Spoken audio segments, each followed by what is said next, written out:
الحمد لله رب العالمين يا رب، فليتك تحلو والحياة مريرة، وليتك ترضى والأنام غضاب، وليت الذي بيني وبينك عامر، وبيني وبين العالمين قراب. إذا صح منك الود فالكل هين،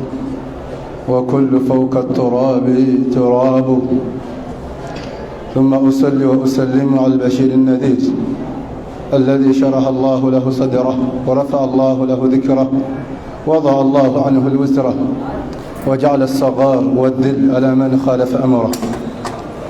عباد الرحمن، أوصي نفسي وإياكم بتقوى الله عز وجل،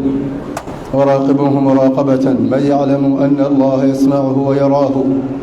وتزودوا من دنياكم لآخرتكم، واعلموا أن خير الزاد التقوى. لوصي في يقدر بتنبا kubanga tugimaliriza tugenda ku nnyingo esembayo ku kibayita al-qadar bikitabatin. Allah subhanahu wa ta'ala okukola okugera wabula nga kusinziira ku ebyo yawandiika. Netugamba ebyawandiikibwa birimu emitendera. Waliwo kitabatu sayiat wal hasanat, okuwandiika kw'ebirungi n'ebibi nga malayika babiwandiika, ne kitabatu al akhdh wal ata, ne Allah okuba nti awandiika, bamalayika bawandiika Allah byajja ku baanaadamu ne byabawa, n'okuba nti Allah subhanahu wa ta'ala awandiika byesigaliza ye nga ye. Allah nga wagamba nti inna kunna nastansikhu ma kuntum ta'malun, byonna mbadde mukola nze Allah subhanahu wa ta'ala mbadde mbimanyira, mbadde mbiraba. Tekitegeeza nti bamalayika baba bawandiika Allah babagenda muwa bujulizi ye abatalina kyamanyi. Allah subhanahu wa ta'ala bingi byamanyi nga malayika tebabimanyi. Kategerekese ate bamalayika tebalina kye batamanyi okujjako nga Allah akikola ki akimanyi. Bamalayika irimu yaabwe eri muqayyad, bamanyi ebyo byokka byokka Allah byayagala bamanye, era tebalina kye bayita quwwatu ikhtiyar, amaanyi ag'okwesayirawo ku nsonga oba okubanga babaako kye beemanyisa bonga ki bonga bo. Abakufaru amalogamba Nabi Muhammadin sallallahu alaihi wasallam kwa malaika nti banatu rrahman, bakyala ba Allah subhanahu wa ta'ala. Faradda alaihim rabbuna tabaraka wa ta'ala, Allah yabaanukula n'enjogera egamba nti bal ibadun mukramun, bitonde bya Allah ebyekitiibwa, la yasbiqunahu bilqawli, tebikulembera Allah na ndowooza yonna wadde na kigambo kyonna, wa hum bi amrihi ya'malun, bamalayika bakola ebyo byennyini Allah byabalagidde. Ya'lamu ma bayna aydihim wa ma khalfahum, Allah amanyi ebiri mu maaso gaabwe n'ebiri mabega waabwe. Wala yashfa'una illa liman irtadaa, era tebagenda kubaako gwe bawolereza okujjako Allah gwasiimye. Wa hum min khashyatihi mushfiqun, era bagonvu nnyo eri Allah subhanahu wa ta'ala. Wabula ffe okumanya kwaffe kuli mutlaq. Omuntu asobola okumanya okulya, n'amanya essala, n'amanya okwegatta, n'amanya okulima, n'amanya ki bingi bingi,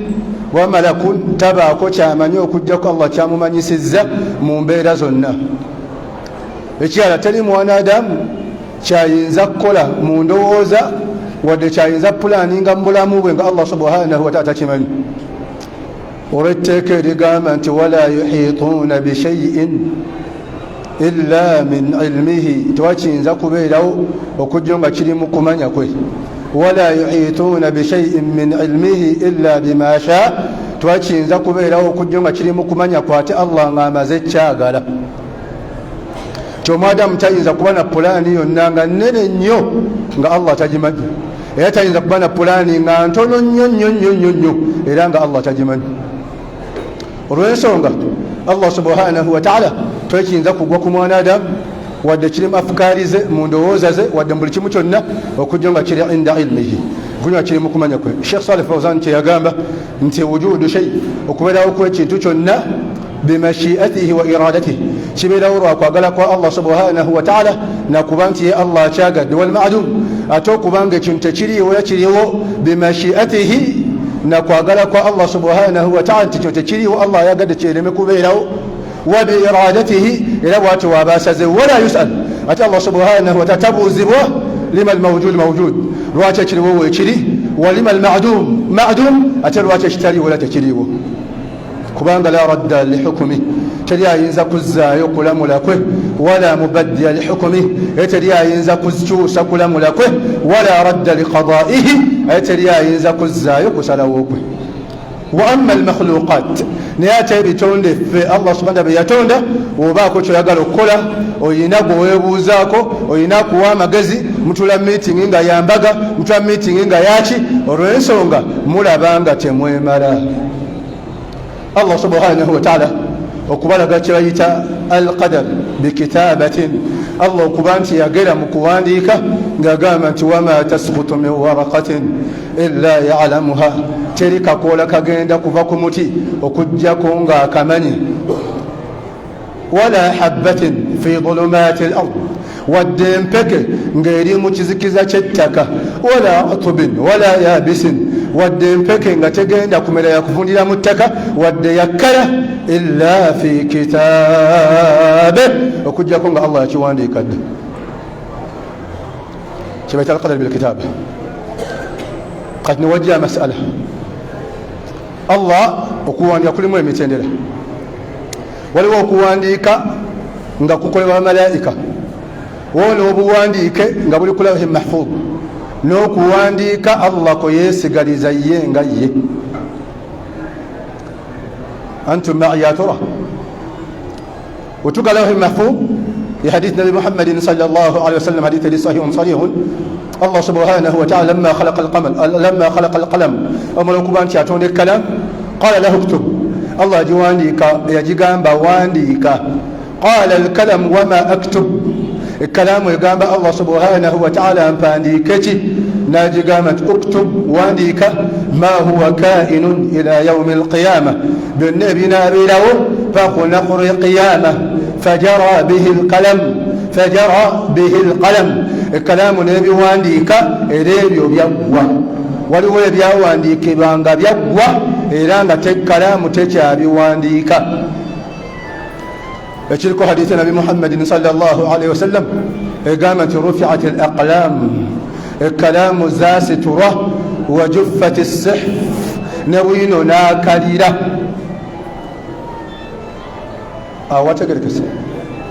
نعم ورلا الله سبحانه وتعالى صبروا كباكو بياغيرا ngabi gudde obugwi nga tebiri kulawhi mahfuz era nga ekkalaamu teyabiwandiika naam majibesebesa aya egamba nti kulla yaumin huwa fi sha'an Allah waddembe okyusa embeera yonna buli lunaku olukya ate nga tabuuziddwa lwaki ogikyusizza ntegeza bakadde bange kulla yaumin huwa fi sha'an ne wabeerawo ebiwandiikibwa nga biri fi aidi almalaika omuli al akhd wal ata Allah okuwa n'okuggyako kitabatu sayiat walkhairat waltaat bamalaika okuba bawandiika ebirungi n'ebibi naye nga tekitegeeza nti ebyo Allah aba tabimanyi ng'okyajja mu hadithi nabi muhammadin sallallahu alaihi wasallam ku hadithi ya yataaqabu fiikum almalaika bamalaika bajja nga bakola ssabe mu mmwe bajja bamalaika obudde obw'emisana babeerawo nga subuhi esaaliddwa ne bakka ku salatu subh ate ne baddayo ku salatu al-asr Allah subhanahu wa ta'ala babuuza nti kaifa taraktum ibadi abaddu mbalese bali batya wa huwa a'lam Allah bamanyi embeera z'abaana adamu bamugamba nti wajadnahum yusallun twabasanze basaala wataraknahum yusallun atubalese basaala ne wajja bamalayika obudde obw'ekiro bamalayika bawandiika emirimu gy'abaana adamu n'okubakuuma kwazamu in shifts ababaddewo obudde obw'emisana tabeerawo obudde bwakiro ne bajja obudde obw'ekyokusalatul maghrib naye muhammadin sallallahu alaihi wasallam yagamba mukuddayo Allah bagamba nti kaifa taraktum ibadi wa huwa a'lamu abaddu mbalese batya mubalese bali mu mbeera ki Allah nga yasinga okumanya bamugamba nti wajadnahum yusallun twabasanze basala salatul maghribi wa taraknahum yusallun tubalese basala salatu subhi Allah subhanahu wa ta'ala yabuhunza mu aya zigamba سواء منكم من أسر القول ومن جهر به ومن هو مستخف بالليل وسارب بالنهار له معقبات من بين يديه ومن خلفه يحفظونه من أمر الله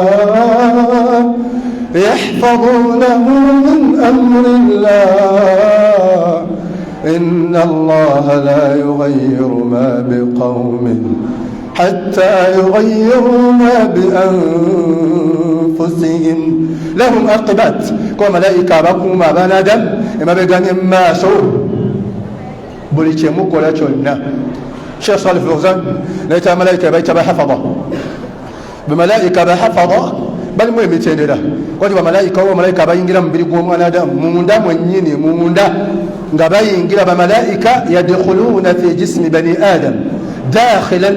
bayingira ddala munda okubasaako security mwe kyemugamba nti mwekuba empiso johnson booster dose johnson jabo 1 johnson jabo 2 oyo nna owolokosa okuba kubaatisa omuntu asobola okuba nesiriimu ne kansa n'ensigo naye ng'atambula olw'ensonga aliko bahafadha bafunibwa batya nabi muhammadin sallallahu alaihi wasallam yatuwa dhikaari ziri ssatu bismillahi alladhi la yadur ma ismihi shay'un fi lardi wala fi lsamaa wa huwa alsamiu alalim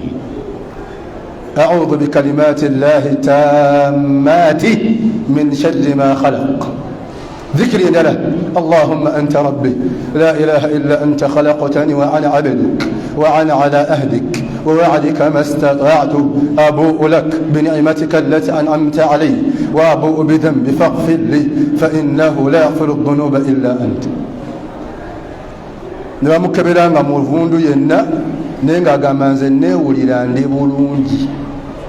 babayita bahafadha abayingiramu naye bahafadha nga bakuuma mwana adamu bituli na butuli zimuyita powers eziri ku mubiri gw'omwana adamu obutayingiza buwuka wadde bukyafu imma yaqdatan ng'atunula oba nga huwa fi lmanam oba ng'ali mutulo manyi besembesa aya egamba qul man yaklaukum billayl wannahar min arrahman babuuze ani abassaako security obudde obw'ekiro n'obudde obw'emisana bakuuma bituli biri ku mubiri gwa mwanadamu olw'ensonga bamalayika hum khalqu rrahman kutur bebitonde bya Allah bikyasina okubanga bingi nnyo wahum la yatanasaluun wadde tebazaala wadde kwegatta wadde kuba na bujajja na famire hum khalqu rrahman kutur bebitonde bya Allah bikyasina okubanga bingi nnyo wadde tebyegatta kuzaala tebikola tanasul kitegeeza okuzaala abaana n'oba n'abazzukulu n'abajjwa naki obamalayika tebakiina naye ate teri bitonde bisinga amalayika ba Allah bungi nvunyu munyeera basirikale bajaasi simanyi mugamba ki nsiriŋŋanyi biki bingi mugalowooza nti bingi nsanafu abamalayika abakuuma ebituli ku banadamu bakuuma nga tebawuddeemu bika na miziro na mawanga bakuuma abachina bakuuma abayindi bakuuma abagagga bakuuma abaavu bakuuma abasamize bakuuma abamindigizi bakuuma abali b'amayirungi bakuuma bakabaka bakuuma abambuwa bakuuma abakopi bakuuma abalangira bakuuma abakalamojja bakuuma abanyankole bakuuma abambuti bakuuma abakiga salamu alaikum bakuuma abazungu kati abakuuma bituli biri ku mwana adamu kati okuwandiika kw'abamalayika fe tumanyi kuwandiika nti malayika awandiise ekibi kyokoze n'ekirungi kyokoze kaliwo bamalayika nga bo bayingira munda mu mubiri gwo kussaako security bi amrillah lahum aqibat min bayni yadayhi wa min khalfihi yahfazunahu min amrillah وإذا أراد الله بقوم سوء فلا مرد له وما له من دونه من وال. كان لمحمد صلى الله عليه وسلم يبقى مرم بصبا يبقى أنت أذن لي أن أتحدث أذن لي. حديث ابن عباس رضي الله عنه الإمام مسلم يقمت أذن لي أن أتحدث عن واحد من حملة الأرش mpere doro kusa Allah subhanahu wa ta'ala kubanti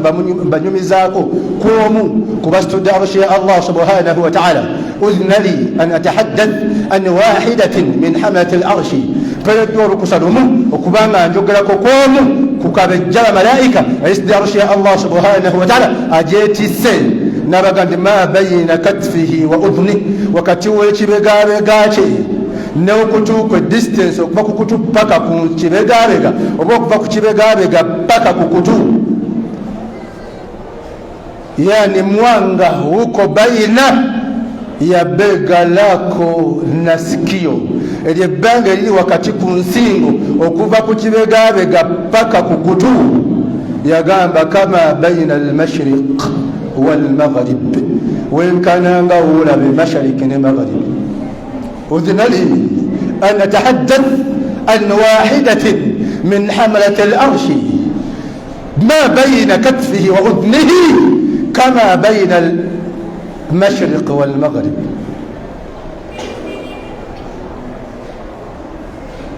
نولو ملائكة abagenda okubanga beetooloola abakkiriza n'obbabuuzaako ku nnaku lw'eqiyama, abagenda bagamba salamun alaykum salamun alaykum tibtum fadkhuluha khalidin. abagenda okubuuza abanadamu oba malaika abagenda okubeera mu maaso g'abakkiriza nga beetoolodde arshi Allah subhanahu wa ta'ala. Allah kyeyagamba watara almalaikata hafina min hawli al-arsh. bikimunyo yakyogeza bujulizi, nataka tuzungumze kielimu, tutoe ushahidi na dalili. la budda an nastamid ala kitabi wa sunna. Naam, noba malaika nga bo bawandiika birungi na bibi, omuli raqib ne atid. wabula okuwandiika kwabo tekitegeeza nti Allah subhanahu wa ta'ala tamanyi. kati Allah byeyesigaliza yenga ye buli mu kitabu ekitwa Imam Mubin, ola Allah akiyita ummu al-kitab, ummu al-kitab, ola Allah akiyita kitabu mubin. weyagamba nti wama min dabbatin fi l-ardi illa ala Allahi rizquha wa ya'lam mustaqarraha wa mustawda'aha ma nafiya wa min harfu jarri wa dabba ja'at nakra. من يبقى باب التفسير هذا أبلغ لفظ الأمور في القرآن. ينجوك لي جاسم القرآن يقول من القرآن الكريم الله قامت وما من دابة في الأرض وقرآن ما نافية وجاء بعدما حرف جر ثم جاء كلمة دابة نكرة. teri kawuka konna, teri kitonde kyonna, teri mbizzi yonna, teri mmese yonna, teri musota gwonna. wama min dabbatin fil ardi illa ala Allahi rizquha. kujja ku Allah ng'amanyi ekitonde kyonna kyekigenda okulya. wa ya'lam mustaqarraha wa mustawda'aha, n'amanya n'obulamu bwakyo obw'okufa n'obwekigenda okulya nga kikyali kiramu. Ibn Abbas naga nti mustaqar kitegeeza hayatu dunyawi, omwadamu wagenda okuwangala ku dunya newalitambula Uganda, Kenya, Japan wa ekyo yagenda kikubaawa. wa mustawda' n'omwanadamu agenda kuyingira jjano oba muliro. kullun fi kitabin mubin, kullun fi kitabin mubin. ebyo Allah subhanahu wa ta'ala yabimanyi era yabyesigaliza. kati newajja masala bamalayika bamanya batya nti omwadamu akoze ezambi ne bawandiika, ate akoze ekirungi era ne bakola ki, ne bawandiika. gemaliriza nago ko wasinga otawanya abanadamu. kitabu taat wasayiat mulaika okuwandiika ebirungi n'ebiki n'ebibi. bamalayika bamanyi buli kirungi kyonna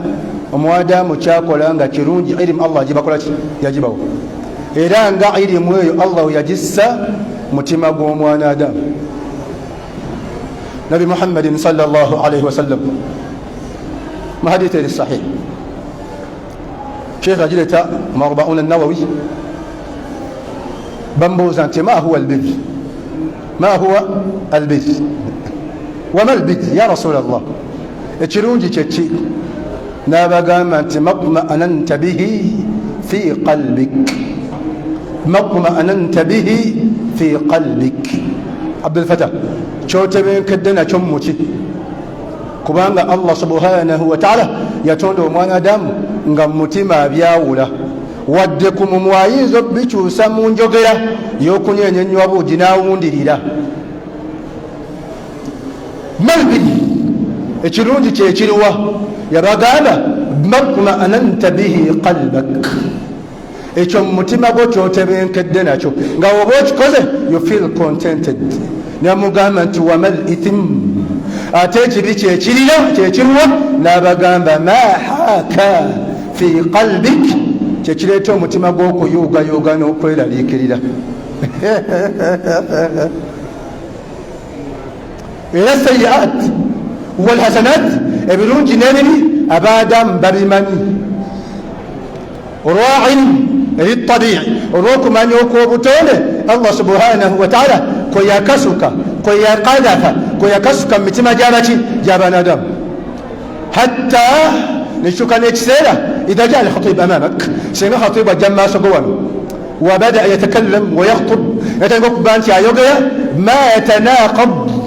ma qalbik, nabanga byayogera bikubagana n'omutima gwo byegumanyi nti bituufu oba nti byebyo ebirungi.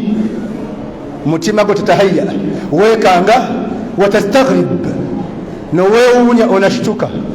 nakushanga onastajabu, wewuunya. sheikhe najja naga baganda bange mbalamira usi nafsi iyakum bitaqwa allah, mayokutya allah subhanahu wa ta'ala. wani mbalamira usikum bizina, mbalamira obwenzi walliwat, n'okulya ebisiyaga, wakil qad walqadurat, n'okuba nti muli amayirungi. tufe nagana bange, era mbalamira nnyo okusamira, nembalamira nnyo okwesiyaga, nembalamira nnyo okukola embaga nz'endongo, nembalamira nnyo abali mu masjidi wadde mwebali ababikola. bagamba eyo wasiya ya sheikh, mutima gwo munda gwekanga. lwaki? kulwokubanga kalaamu sheikh au khutubate, ebigambo bya sheikh ebiri mu khutuba ye tatanaqab ma fi qalbik min alhaq, bikubagana n'amazima agali mu mutima gwo. era mbalamira nnyo mbe ne iman ng'eya rediyo, mwekwate kubukkiriza ng'obwa paraso ne kabakko. era mwenna bakyala mmwe mweyise mu nneeyisa y'omukyala munnayimaani maama fiina, ate temulekeraawo okukola bikolwa bya kisamize nga kabaka. wadde mulimu abawagira abayimbi abo munda mu mutima beekanga. lwaki? kulwokubanga sabaqa alhaq fi qulubihim, munda olweda amazima mwegali. oba ntegerekeka ta'tarifu bilhaq walhaq fi qalbik. allah kyabuuza abaana adamu nti ala ya'lamu man khalaqa, kyemugamba ye allah tamanyi ate nga ye yabatonda. wa huwa allatifu alkhabir, omukwata mpola kakensa. nabawagira kabakko bagamba nabawagira okumindigiza bagamba nabayiba amayirungi nga amannyo gasiira bagamba sekati yandiyogedde bwatyo. buli omu alina okwambala kondomu ye era atambule nayo, kulwokubanga okwenda tekulina buzibu. assalamu alaikum. era mbalamira nnyo okukola embaga nga za ndongo, mwenyigenga omunyigo, muzinenga amazina ne bakamwa ne banyazaala mwenna kuba tekiriimu kabi wadde waliwo abanyumirwa embaga yaki era bamanya sheekh aseeredde oba aliko ekikyamu oba aliko head nodding ekyo kyofuna mu mutima ekyo kyenyini ma haka fi qalbik kyekikuleetera okumanya nti awo waliwo jahannam kubanga anta ta'tarifu bilhaq wa ta'tarifu bilbatili gomanya amazima munda mu ggwe inna al-insana ala nafsihi basira omwadamu ddala mu mutima gwaba amanya ekituufu walaw alqa maadhira newaleeta obusongasonga kale wetuba ku mbaga y'endongo wabeerawo essanyu nemulabaganako buli omu naabuuza ku munne notula mu kyenyi kyasengaawo nejjajjaawo nemukuba ettaali olumba entulwabya bulungi lutwabikirako n'omwabinga waali wadde wabeerawo eribundawundaawo naye fi qalbik malbi ya rasulallah ekituufu kyeki n'abagamba matma'ananta bihi qalbak ekyo otebenkedde nakyo mu mutima nga oba okikoze oyira ng'ogezze weeyagala wama al-ithmu ya rasulallah ate zambi kyeki n'agamba nti ma haaka fi qalbik kyekikuleetera okweraliikirira mu mutima okweraliikirira kwe kumanyisa nti ekyo kyenkoze kiriko jahannamu ate okutebenkera kyekikumanyisa nti ekyo kyenkoze شريك الجنة إن الحلال بين وإن الحرام بين كيف كباندا الله مكوابنا دم أمانيا جيسالي له يبغى كبان بس وتجري اتشوفون اتشام الله يفونز من القرآن الكريم ناقمت الرحمن علم القرآن خلق الإنسان علمه البيان buli mwanadamu mutima gwe yatabayyan ilayhi alhaq amazima gategerekeka gyali era mu mutima agafuna wabula si buli omuntu ategedde amazima anayogera ago oba anagakolerako awo wali enjawulo yensonga ki banna usul balina qaida egamba nti alghayatu nabii ekigendeerwa ekirungi la tubarriru tekirongoosa alwasilatu radhil kubo bbi qaida etegeeza ki nti ayenda afuna omwana tekifuula kuba nti obwenzi butuufu asobola okwetunda nga malaaya n'akola ijja ekifuula kuba nti okwetunda mu bwamalaaya kituufu wabil aqsa sahih ate n'akoze ekituufu tifenna n'akola ezambi tekifuula kuba nti ate ekituufu kyaba akoze kifu owajjiri baabu akunkumuseemu emmindi bamukutamya ne bamwendako nti olwo jjiri baabu eri haramu oba oluganda lutegerekeka الغاية النبي لا تبرر الوسيلة الرذيل omukazi atunze ekigambo ekiwojjolo kye akifunyemu takozeemu hijja naye ali ku labbaika allahumma labbaik takbir takbir alikana akayimba ani ayina ennene ngisiike siike tekifuula kubanga ekkubo lyayiseemu bbi nti olwo ttuufu assalaamu alaikum oba wategerekese olw'ensonga allah mu kutonda abanadamu yabawa entegeero emanya halal ne haramu n'okumanya ebituufu n'ebiki wakadhalik oyo ne waba bayita ku mukolo ku masjidi taqwa ng'akimanyi nti agenda kussaayo endongo ku mbaga y'endongo tabaga nti assalaamu alaikum warahmatullahi wabarakatuh bannange nze mugole omukolo gwe tugendako gwandongo mwenna mbayise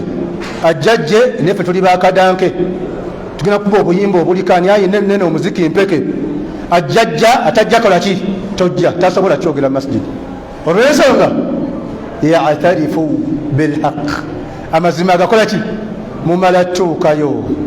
ne muleeta ebigambo ebiwundirira anti wano muli ku bugenyi ate mujja wantu simu abafugawo muleke abafugawo babafuge mulina kukakkana bukakkanyi watudde bwatudde bwamanyi kyazze tula butuuzi bakkuba omuziki ojja kutebenkera bulungi kati kino kya lunaku lumu ojja kuyiyayiya olugambo nga bungi maliriza ne bannaqida kye bayita khitaabu annafsaani zabaga okuba nti omwana adamu aqluhu amagezi g'oba obwongo bwe tukhatibu hawaahu nga amagezi ge googera n'omutima gwe oba n'okwagala kw'omutima gwe kibeerawo ddi senga omuntu mu bwongo bwe mubeeramu amazima tegese bakade bange naye ng'omutima gwe gulina kye gwagala riba ali haramu naye ate obuzibu tebumanya nyumba ki nyumba mbi nswale nga bizinesi enguddeko wakiri okuswala omutima gugamba nti riba liki ali haramu ate obwongo bugamba ki tufenna ekiri muttu kimanyibwa nnyini kyo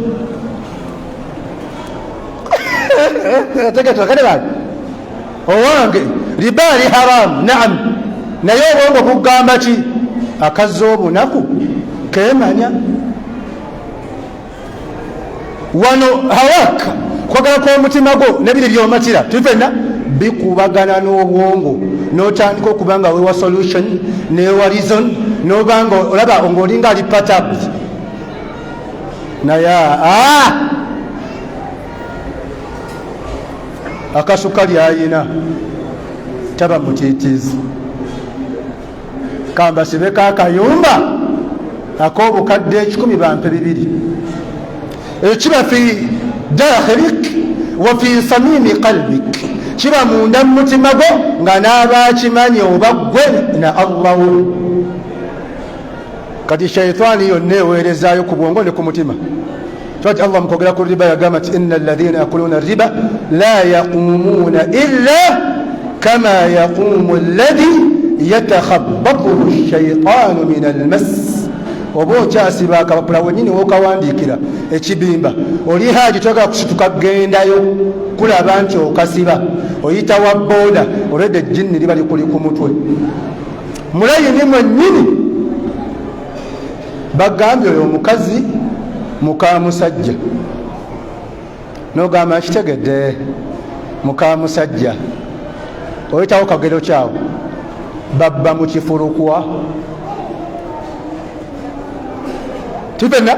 taarifu lhaq amazima gakola ki ogamanyi wabula ogambi baba mu kiki niwajja omusemula naga mukazi oyo muka musajja ate bbaawe mukinjaje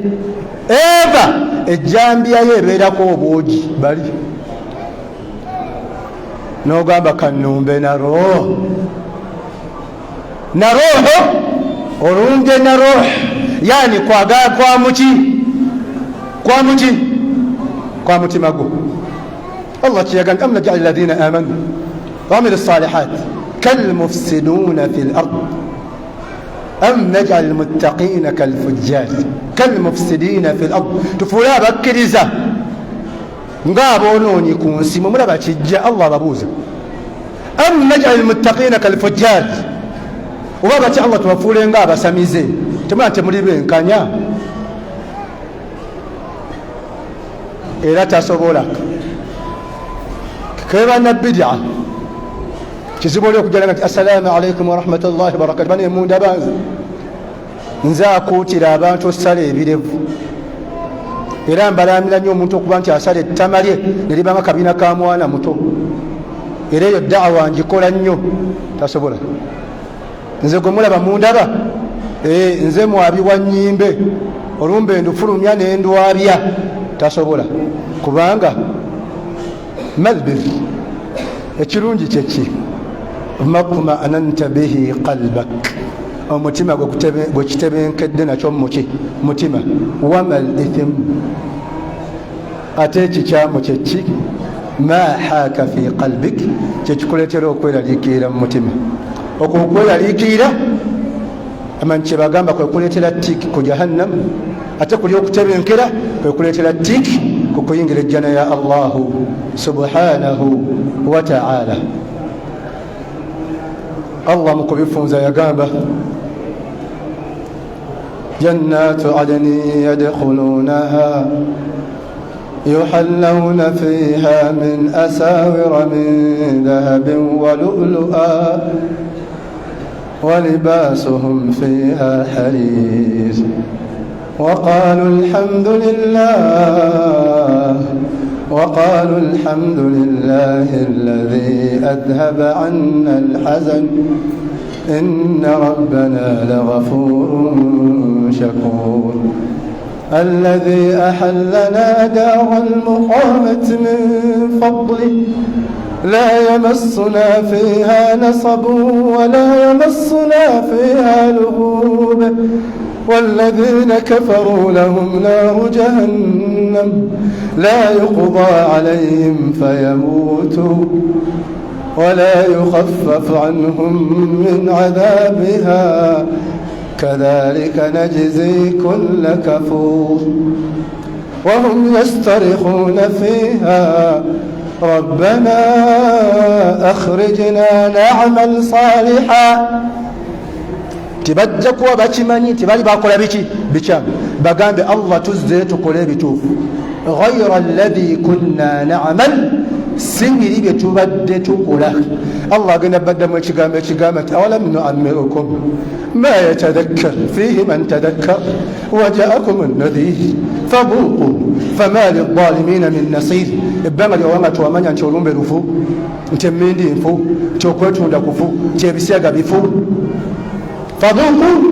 فما للظالمين من نصير. السلام عليكم. أو وتقرأ كسر وتسبق دبانك نوجه خطاب أمون يقول تواجه لك أود بقي لك وقص الشيطان نقول قيامة وبقى قرين ومزيم بو شيطان وجقام بقوة أنبوزاه.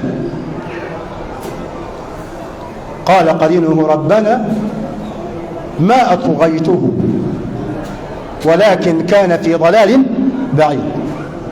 شيطان يقامين الدسام وبزاء وانا موسى قد نغينو مونديرو obwenzi tulifena ngoyodo omutima gwe gwakkiriza dde obuki obwenzi nga yeegomba dda singa ekikazi ekyo ekyakabina nkikwatamu ne kiwulira omuliro gwange batule yange ne kiwulira amaanyi ga bogoya wange. قال قرينه ربنا ما أطغيته ولكن كان في ضلال بعيد. الله لو قامت لا تختصم لدي قل الشيطان تمون بقنلا تمون كوبا مرسو تنبك لبواليا مرياب وما سوغانغ وقد قدمت إليكم بالوعيد ما يبدل القول لدي وما أنا بظلام للعبيد. Ekigenda kubeera woddi kwe kulya okwegumya kweweegumya ku riba ne ku mukazi mukoomuki mukoomusajja mukoomusaada kifenna omusaada yakobera tya omukazi ayinani baawe bwogamba awaziraki wazira taabu waziraki mukoomukazi tumukolaki mukamuganda okolaki okoona bukooni waziraki wazira nsonga omanda mumande okitege wazira buki buzibu kati kulya okwegumwa banna aqida kye bayita khitaabu nafsani. Shaitani ngekuwa message ezikugumya ekikyo kyekikununula n'olya riba akajja obunaku kakolaki kemanya riba nze agimanya kiri muttu kimanya kiki kimanyibwani nyini kyo lubale n'embeera nga n'embiro kokoze eki shaitani nga kusindika mu message wabula iblis agaba maaso ga Allah subhanahu wa ta'ala amugamba nedda namusanga olwedde nga kariba yakeetaaga dda. قال قرينه ربنا ما لدي عتيد قال قرينه ما لدي عتيد ألقياه في جهنم كل كفار عنيد مناع للخير معتد مريب الذي جعل مع الله إلها آخر فألقياه في العذاب شديد. السلام عليكم. كتوليو مقدمة حديث مقدمة قول السنة وجم بتوبين يقول مقدمة نبي محمد صلى الله عليه وسلم من تقامت إنه من يهده الله فلا مضل له ومن يضلله فلا هادي له. الله قالوا نمزة تريا إنسان مقلت مبوزة ناتي الله قابو زيزة تريا إنسان مقلت مرون غامية. iyo hadith eddaku Allah byanyonyodde baanaadamu nti kino haramu kino ki halal. innahu man yahdihi llah fala mudilla lah وقد بين لك ربنا تبارك وتعالى المحجة والبراهين والحجج والدلائل nga byonna bye weetaaga okumanya ebikuyingiza ejjana Allah yabigamba ate nga n'ebyomuliro bikola ki rusulan mubashirina mundhirin لئلا يكون للناس على الله حجة بعد الرسل. muleme kwekwasa kintu tetwakitegeera. وكان الله عزيزا حكيما وكان الله عزيزا حكيما. tese wakati bantu era eŋŋombo weeziri eza shiriki ddala omukazi tafumba yekka. mwabasinga mulowooza nti omukazi tafumba yekka kitegeeza tetafumba namujjawe. nedda mu lugala kitegeeza omukazi tafumba yekka tafumbiraawo abaako ne kabya akaganda kassa mu binyeebwa ababiwoomerwa nassaamu ebyennyanja nga biwunya nnyo nga mpuuta naye ng'oli ku najisi ye tafumbirwawo atawaalizaamu nassaamu omusolo gwe mu butunda tafumbiraawo. sengaawe yamuwa wasiya eri qawi n'amugamba nkulamira ze mmaze mu bufumbo ne haaja oyo w'amagezi genkuwa kola kino ne kino. era bangi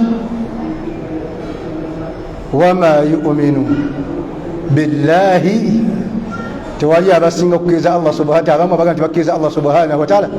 illa wa aktharuhum mushrikun okujjako nga abasinga mwana wattu bagatta kwani ku Allah wabula ku ngulu balaga nti bakkirizaani الله سبحانه وتعالى. يتوبا مقدر فوات القدر في الخلق الله غير مكتوندا انت القدر بالسبب الله غير ما زكو ساو نسونغا انت القدر بمشيئه الله غير ما زكو الله nga yayagadde kintu kibeerewo انت القدر بعلم الله غير nenga asinzira kumanya kwatadde mwana adamu naye kwamanyi netulaba alqadari bilkitabatin Allah gera naye nga kiri mu byeyakola ki beyawandiika. ma asabakum min musibatin illa fi kitab min qablu an nabra'aha. twakiba twokujo nga kyawandiikibwa dda nga kinaba kubatuukako. inna dhalika ala llahi yasir kwekyo Allah kyangu gyali likayi la ta'saw ala ma fatakum muleme kunakuwalako ebibayiseeko wala tafrahu bima ataakum ate muleme kusanyuka nnyo kuggwamu magezi n'ebyo Allah byabawadde kubanga biba byawandiikibwa dda. assalamu alaikum. kati Allah asobola okusangula byonna byayagadde mbyawandiika nga tabuuziddwa lwaki obisangudde era nga abisangudde nga ye lwaki kubanga la mubaddila lihukumi teri akyusa kulamula kwe ate la yusal amma yafal tabuuzibwa ku kyakoze awulizwa olwotela metenda nasi tunaulizwa naye ffe tubuuzibwa tiyayinza mubuuza yamhu llahu ma yasha wa yuthbit Allah asangulawo kyayagadde n'okubaawo kyanywezaawo mu byakoze eki byagadde. Wa indahu ummul kitab, wabula yayina maama w'ebitabo byonna original form, yayina ye byeyesigaliza etebiri ku lawhi mahfuz tebya malaika, wabula yina ebibye. Yamhu llahu ma yasha wa yuthbit wa indahu ummul kitab. Era tekikkirizibwa mu ntegera y'abasalafu salih oba mu nzikiriza entuufu yabanna aqida omuntu okubanga yeesigamira ku qadar ku zambi lyakola. Nze Allah munnanga leka yangeera kubanga ndi mufuuyi wa sigala oba kuba mumindigizi, nange ndabirawo nga amayirungi gampoomero singa ennyama. Takkiriza omwadamu kwesigamira qadar kulwokubanga qadar sirrullah, kyama kyani tomanya naawe, teri akimanyi. Sirri kyama kya Allah subhanahu wa ta'ala. Kati Allah akyagera kubanga n'ebitonde ku duniya bikyajja ebipya nga biri mu kugera kwani? Kwa Allah. Ate kulla yawmin huwa fi sha'n, okugera kwakoma nedda. Allah akyayina byagera, naam, nga bigwa mu mitendera egyo gye twalaba, imma bimashi'a yagadde oba biilimi tufenna oba bikitabatin oba bisabab tufenna kale banga akyagera. Yensonga lwaki n'embeera zaffe zikyuka, kubanga Allah akyusa nga wakoza ki, nga waba yagadde baddu ba Allahu subhanahu wa ta'ala. Wabula okwagalako n'amaanyi go agali mu bwongo ng'oli profesa nnyo n'okubalako tekusukka kugera kwa Allah na kwagala kwe paka oba okutuusa oba hatta lilghaya ng'okwagala kukukwataganye ne Allah kyakwagaliza. Iradatu tufenna okwagala la tuksiru mashi'atullah, tekumenyawo kwagala kwani oba nekukusukka kino kirina okubeerawo kuba nze nkyagala kyakuggwa nasukka lwera bannaza kayayaana nze ntunka butunsi nga kalitunsi. Hatta paka tuwafiqu mashi'atullah iradatuk, paka okwagala kwa Allah okwatagana n'okwagalako.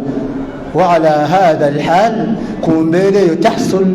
kyoyagala okifuna. Kebedduwa bwekwatagana ne Allah kyakwagaliza kyoyagala okifuna, wabula tekyusa Allah kyayagadde. Era edduwa tekyusa kugera kwa Allah, wabula edduwa egwamu ebyo Allah byeyagerera omwana Adamu, nga jaala eddua kasabab,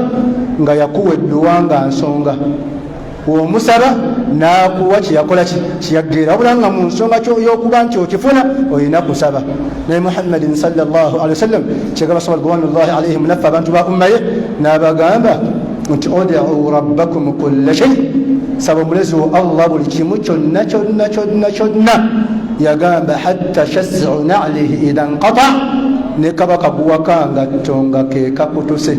Fa innahu, kulwokubanga idha lam yassiruhu Allahu ma yatayassar,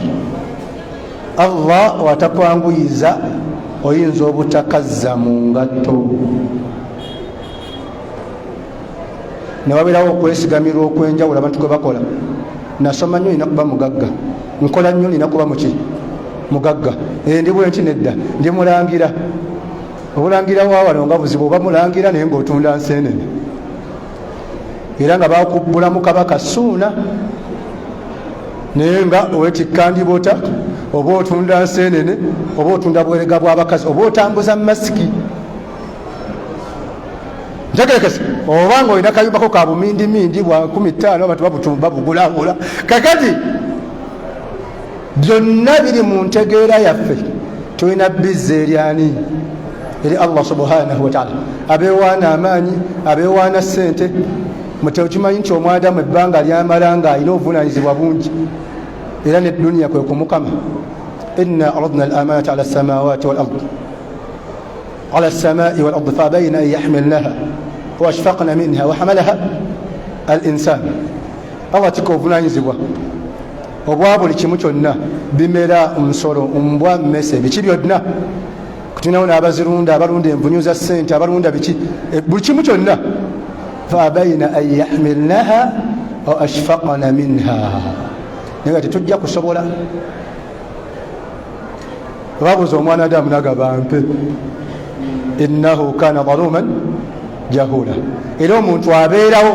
ng'alina tuwera 100 twifenna ng'alina abakazi yasukka ne mubana alina abakazi 7 si bwe guli ng'alina ebyapa 50 alina takisi 10 tegereza bakadde bange ate alina faamu ekaberebere ya nte 2,000 ate alina ebizimbe mu Kampala ebizimbe 10 niwamugamba obikwasaganya otya ate ayagala asaale kakituuka ekiseera nga abakazi balina 7 asobolako omu abasigadde waliwo ababawujja ekiwojjolo nafuna bamaneja si bwe guba nafuna abayiwa amagezi si bwe guba noga sikyasobola kugenda mu faamu kaberebere emmotoka eyabisa omupiira ate omwana adda ku mukulu oli yagenze mu nsonga yasolumbye twetaaga pampa ate omukazi ali lubuto ate gyowasa ku buko mama nyazalawo omulwadde ate kati ebbanga lyomala ngaompuguma oli bwoti toyinza kulabika mu masigidi kizibu bakulimba abamafuna obusimu bayingira bakima essala allahu akbar allahu akbar halo obadde ogamba ki ediru egamba ki wewagula twere nakuba mumeka ampamu obukadde 2 kamala okusaba kintu kikutule allahu akbar allah bwate weyabikola mama w'abaana n'aloopa ewa imaamu huzaifi ate haji tukyamulaba buli lunaku aba n'ensonga edduniya buli weekuuza bwoti eba ekkama paka wekujjamu omukyuzi n'oyabika alina pressure yadde akakomawo ne bamugamba twera yagudde neggwawo pressure nemukuba naafa wal asr inna al insana lafi khusr illa alladhina amanu wa amilu salihat kati eno byonna kizibu okuba nabyo n'oba sitede banyumiza omugagga we Dubai bali atambula ne manager we n'alengera ekizimbe nga kyakabi skyscraper n'amugamba olaba otya singa nakyo tukigula n'amugamba kyaffe twagigula mu 215 naye nga n'omugagga yerabira nti yakigula ngagenda kuddamu kigula gwakubiri oba nabyo ebyapa nga toyinza bizimbamu abakazi nga tewali n'omu gw'otuusa ku ntikko naye mukukamawe duniya nekkama al asr okuba nti omulembe gutambula ng'edduniya ekkamula kiba mu kigambo asiri yani duniya nakukamuwa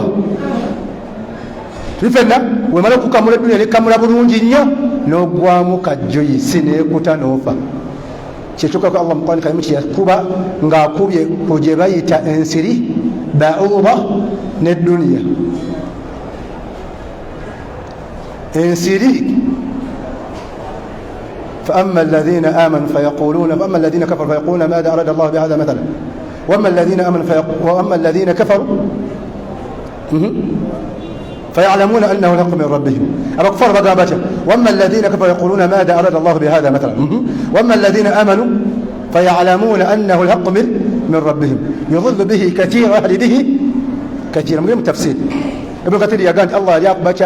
شامونت من الدنيا ng'omuntu yensiri omuntu yeki edduniya ye muntu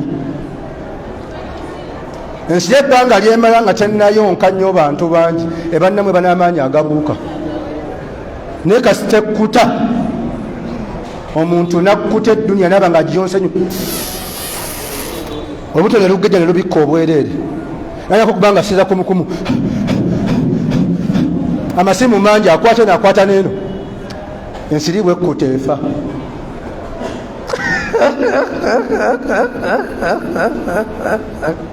assalamu alaikum albauda wabula allah kitategeeza nsiri nga yo manyi ne bagamba nti albauda idha jaat ensiri kisenge ebanga njala taish ewangala nyo n'obulamu bwayo bwa bulungi wa idha shabiat ate senge ekkuta tamuut efa bufi awo wategerekese kasita ogiyonka nnyo kituuka ekiseera nga nemmere toyinza girya oba wakalyako ejiiko bbiri bakwetedde chips chicken chaps simanyi ku recipe byonna nga mubyagala kati kazamu musa kino ntebe ya masaji biki byonna olyako ejiiko bbiri bakubira essimu abaana abo balekanzije nga toyinza kumalawo sowaani ya mmere olwaki edduniya ye muntu ensiri ye muki ye muntu kasitaagi yonka ennyo sukaali nga jja puresha nga ejja omutwe gukubobba haji olina abakumanya nedda bizinesi nga zitambula bulungi ennyo kiki naye ngaate fees bantegesa bakade bange kati watawakkal ala llah wakafa billahi wakiila omulimu gwitiira ennyo butanyini gwo edduniya omuntu wagiyonka ennyo afaana ng'ensiri emwabya hazmi sara iradu watahayya ila dunillah lakani wallahu alim subhanaka allahumma wa bihamdika ashhadu an la ilaha illa anta astaghfiruka wa atubu ilaik assalamu alaykum wa rahmatullahi wa barakatuh